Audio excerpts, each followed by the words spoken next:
दोस्तों नमस्कार, ये है मार्गदर्शन फॉर सिविल सर्विसेज। मैं अनुराग चौधरी।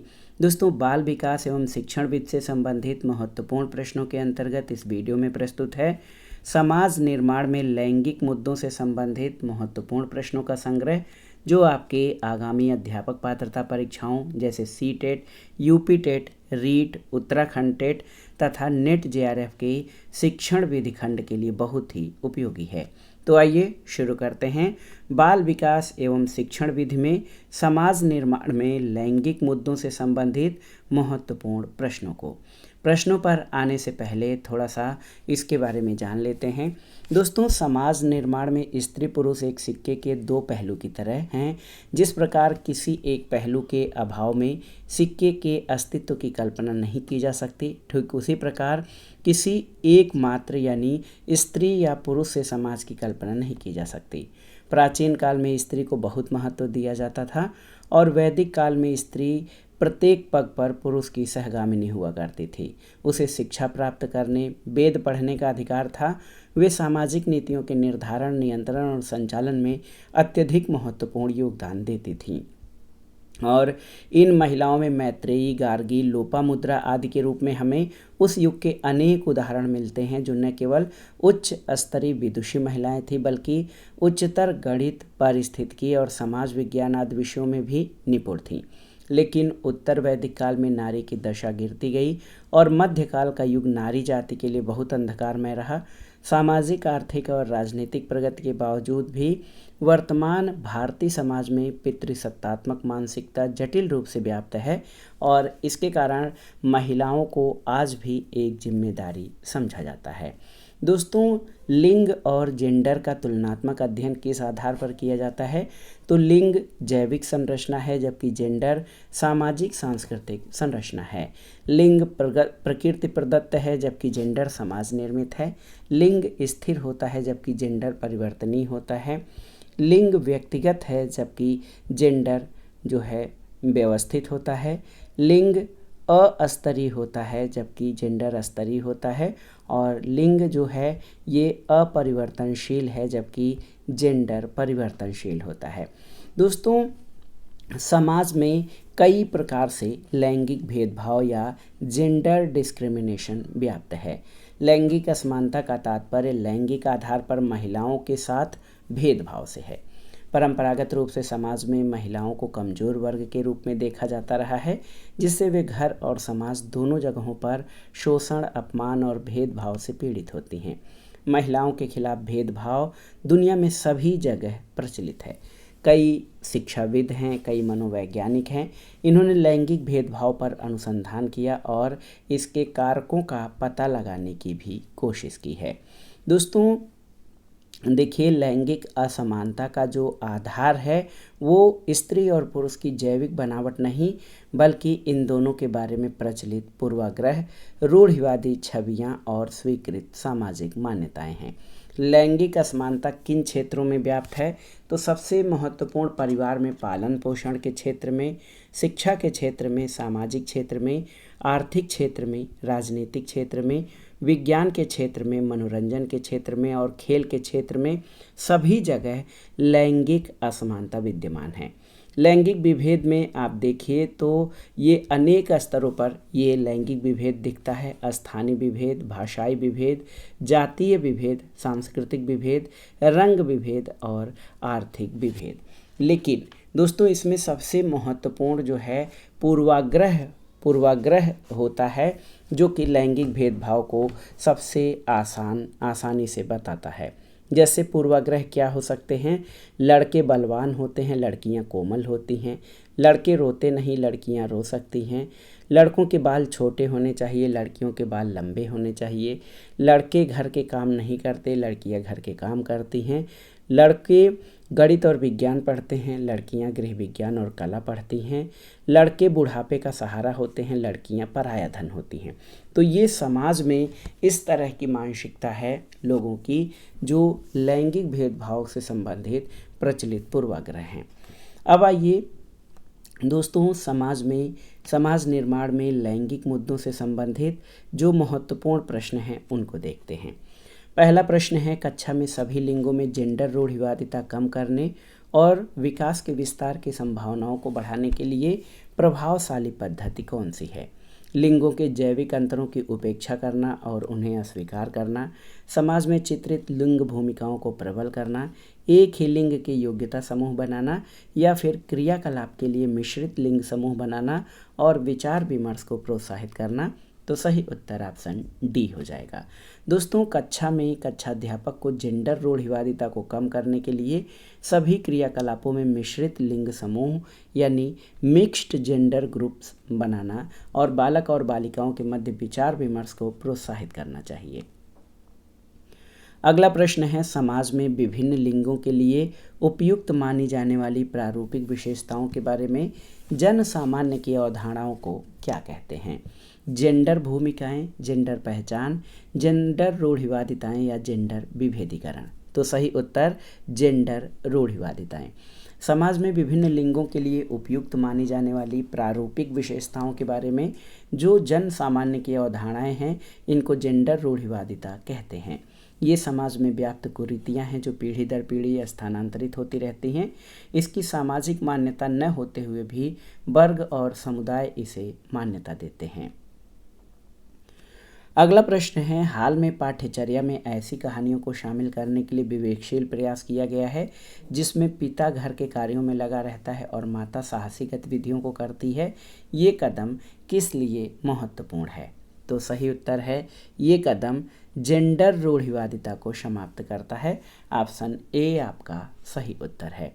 दोस्तों, जेंडर रूढ़िवादिताओं की असमानता को समाप्त कर समानता लाने के लिए हाल में पाठ्यचर्या में ऐसी कहानियों को शामिल करने का विवेकशील प्रयास किया गया है जिसमें पिता घर के कामों में लगा रहता है और माता साहसी गतिविधियों को संपादित करती है। अगला प्रश्न है, समाचार पत्रों से कहानियों और कतरनों का चयन करना और प्रस्तुत करना जो पुरुष और महिलाओं दोनों को गैर परंपरागत भूमिकाओं में चित्रित करते हैं, निम्नलिखित में से किसके लिए प्रभावी रणनीति है? लैंगिक या जेंडर स्थिरता को बढ़ाने के लिए, रूढ़िवादी लैंगिक जेंडर भूमिकाओं को प्रोत्साहन देने के लिए, लैंगिक जेंडर रूढ़ियों को सामना करने के लिए, या फिर लैंगिक जेंडर को बढ़ाने के लिए। तो सही उत्तर ऑप्शन सी हो जाएगा, लैंगिक जेंडर रूढ़ियों का सामना करने के लिए। दोस्तों, पुरुष और महिलाओं को ऐसे गैर परंपरागत भूमिकाओं में चित्रित किया गया है जो कि लैंगिक जेंडर रूढ़ियों का सामना करने के लिए प्रभावी रणनीति हैं। दोस्तों, लैंगिक रूढ़ियों का सामना करने के लिए एक प्रभावी रणनीति है कि लैंगिक रूढ़िवादिता जैसे सामाजिक दोषों पर शिक्षण करते समय शिक्षक को पुरुषों और महिलाओं दोनों के गैर परंपरागत भूमिकाओं पर ध्यान देना चाहिए। अगला प्रश्न है, सामाजिक भूमिकाओं के कारण न कि जीव वैज्ञानिक संपत्ति के कारण सौंपी गई विशिष्टताएं क्या कहलाती हैं? ऑप्शन है, देखिए, जेंडर भूमिका दबाव, जेंडर भूमिका रूढ़िबद्धता, जेंडर भूमिका नैदानिकी या जेंडर भूमिका अभिवृत्ति। तो सही उत्तर आपका हो जाएगा जेंडर भूमिका रूढ़िबद्धता। देखिए, सामाजिक भूमिकाओं के कारण न कि जीव वैज्ञानिक संपत्ति के कारण सौंपी गई विशिष्टताएं जेंडर भूमिका रूढ़िबद्धता कहलाती हैं। यानी जेंडर संबंधी रूढ़िबद्धता सामाजिक भूमिकाओं के कारण आती है जबकि इसका जीव वैज्ञानिक से कोई संबंध नहीं होता है। अगला प्रश्न है, एक अच्छी पाठ्यपुस्तक किससे बचती है? लैंगिक समानता से, सामाजिक उत्तरदायित्व से। देखिए, लैंगिक समानता से, सामाजिक उत्तरदायित्व से, लैंगिक पूर्वाग्रह से या लैंगिक संवेदनशीलता से। तो एक अच्छी पाठ्यपुस्तक लैंगिक पूर्वाग्रह से बचती है। एक अच्छी पाठ्यपुस्तक दोस्तों ये जेंडर प्रेजुडिस से बचती है, यानी लैंगिक पूर्वाग्रह से तटस्थ होकर ही एक अच्छी पाठ्यपुस्तक बन सकती है। अगला प्रश्न है, कक्षा में परिचर्चा के दौरान एक शिक्षक प्रायः लड़कियों की तुलना में लड़कों पर अधिक ध्यान देता है। ये किसका उदाहरण है? जेंडर पक्षपात का, जेंडर पहचान का, जेंडर संबद्धता का या जेंडर समरूपता का? तो सही उत्तर जेंडर पक्षपात का। परंपरागत रूप में समाज में महिलाओं को कमजोर वर्ग के रूप में देखा जाता रहा है। कक्षा में परिचर्चा के दौरान एक शिक्षक द्वारा प्रायः लड़कियों की तुलना में लड़कों पर अधिक ध्यान देना जेंडर पक्षपात का उदाहरण है। अगला प्रश्न है, बच्चों में जेंडर रूढ़िवादिता और जेंडर भूमिका अनुरूपता को कम करने के लिए निम्नलिखित में से कौन सी पद्धति प्रभावशाली है। देखिए, ऑप्शन है जेंडर पक्षपात के बारे में परिचर्चा, जेंडर विशिष्ट भूमिकाओं को महत्व देना, जेंडर पृथक खेल समूह बनाना या जेंडर पृथक बैठने की व्यवस्था करना। तो सही उत्तर जेंडर पक्षपात के विषय में परिचर्चा। दोस्तों, कक्षा में शिक्षकों द्वारा जेंडर के संदर्भ पर परिचर्चा करवाई जानी चाहिए, जिससे जेंडर रूढ़िवादिता को कम किया जा सके। अगला प्रश्न है, जेंडर क्या है? एक सामाजिक संरचना है, एक आर्थिक अवधारणा है, एक जैविक निर्धारक है या फिर एक मनोवैज्ञानिक सत्ता है।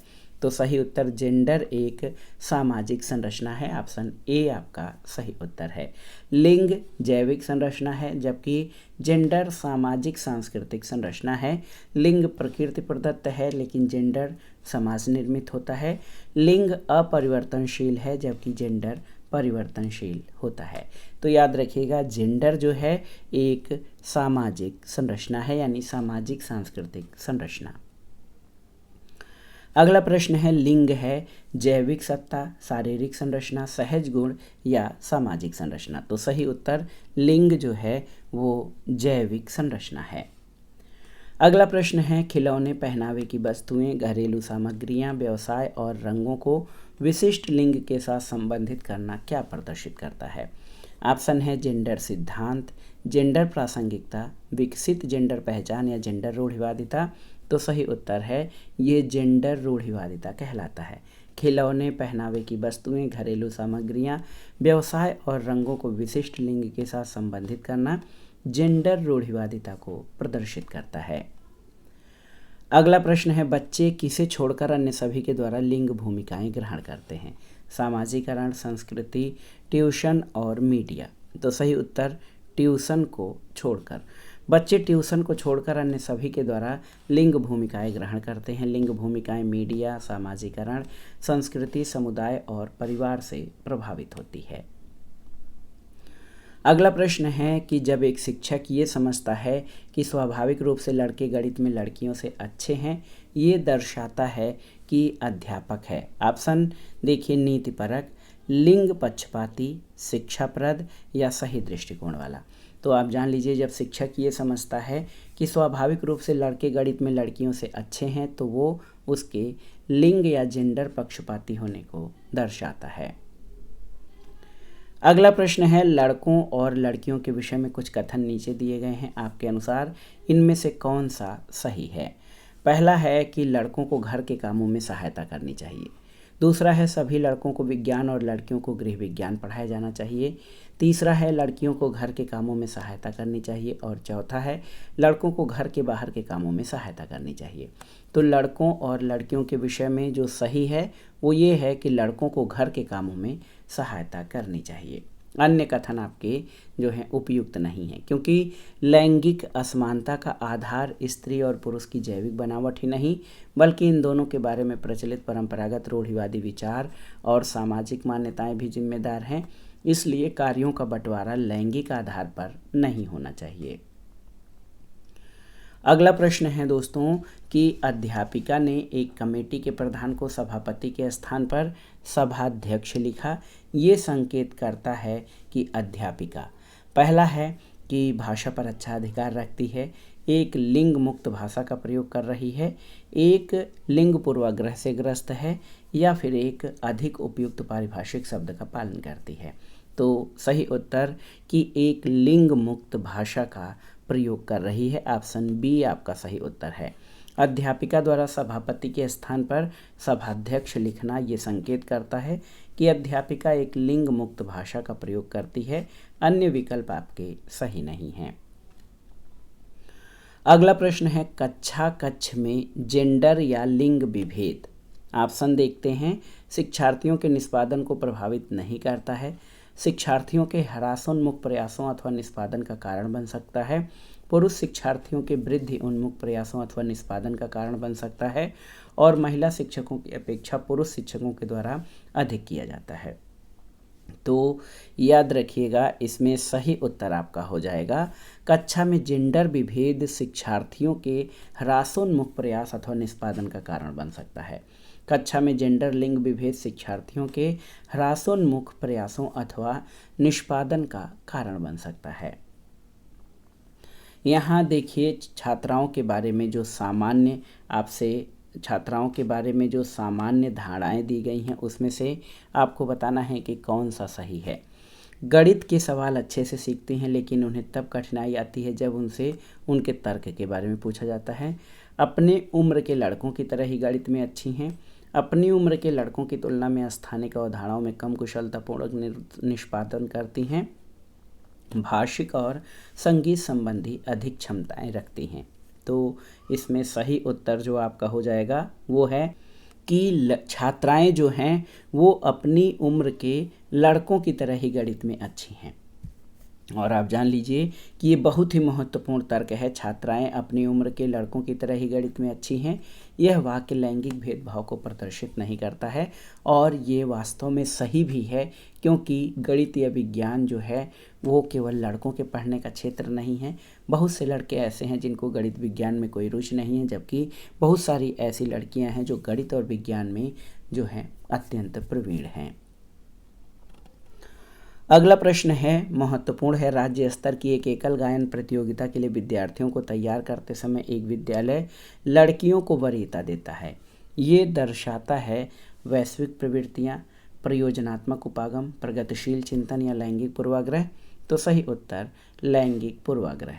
दोस्तों, राज्य स्तर की एक एकल गायन प्रतियोगिता के लिए विद्यार्थियों को तैयार करते समय एक विद्यालय लड़कियों को वरीयता देता है और ये लैंगिक पूर्वाग्रह को दर्शाता है। ऐसी रूढ़िबद्ध धारणा किसी भी प्रगतिशील समाज या विद्यालय के लिए अभिशाप है और एक आदर्श समाज या विद्यालय लैंगिक पूर्वाग्रह से रहित होना चाहिए।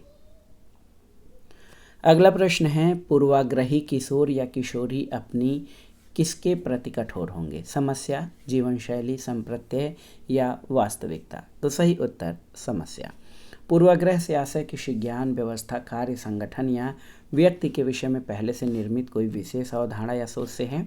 इसके वशीभूत होकर ही हम अपना कार्य संबंधित विषय वस्तु के प्रति करते हैं और ऐसा पूर्वाग्रही किशोर किशोरी अपनी समस्या के प्रति कठोर होते हैं। अगला प्रश्न, और समाज निर्माण में लैंगिक विभेद से संबंधित जो महत्वपूर्ण प्रश्न हैं उनका आखिरी प्रश्न है कि जेंडर बजटिंग के बारे में कौन सा कथन सही है? यह एक अलग बजट है जिसमें महिलाओं की विशिष्ट आवश्यकताओं पर ध्यान दिया जाता है। इसमें महिलाओं पर सरकार के बजट के प्रभाव का मूल्यांकन किया जाता है और आप देखिए कि यह एक लेखा विधि कार्य है और यह एक और बजटिंग नवोन्मेष है। तो इसमें आपको बताना है कि कौन से कूट सही हैं। तो सही उत्तर इसमें महिलाओं पर सरकार के बजट के प्रभाव का मूल्यांकन किया जाता है और यह एक और बजटिंग नवोन्मेष यानी इनोवेशन है। तो ऑप्शन ए आपका सही उत्तर है। 2 और 4 सही हैं। दोस्तों, जेंडर बजट एक बजटिंग इनोवेशन है जिसमें महिलाओं पर सरकार के बजट के प्रभाव का मूल्यांकन किया जाता है। जेंडर बजट या लैंगिक बजट को पहली बार 2005-06 के भारतीय बजट में प्रस्तावित किया गया था। तो दोस्तों, ये था आज का वीडियो बाल विकास एवं शिक्षणविद से संबंधित महत्वपूर्ण प्रश्नों के संकलन में समाज निर्माण में लैंगिक मुद्दे यानी gender issues in society building. तो इस अध्याय से संबंधित महत्वपूर्ण प्रश्न जो आपके आगामी अध्यापक पात्रता परीक्षाओं जैसे CTET, यूपी टेट तथा अन्य राज्यों के द्वारा आयोजित अध्यापक पात्रता परीक्षाओं के बाल विकास और शिक्षण विधि खंड के लिए बहुत ही उपयोगी है।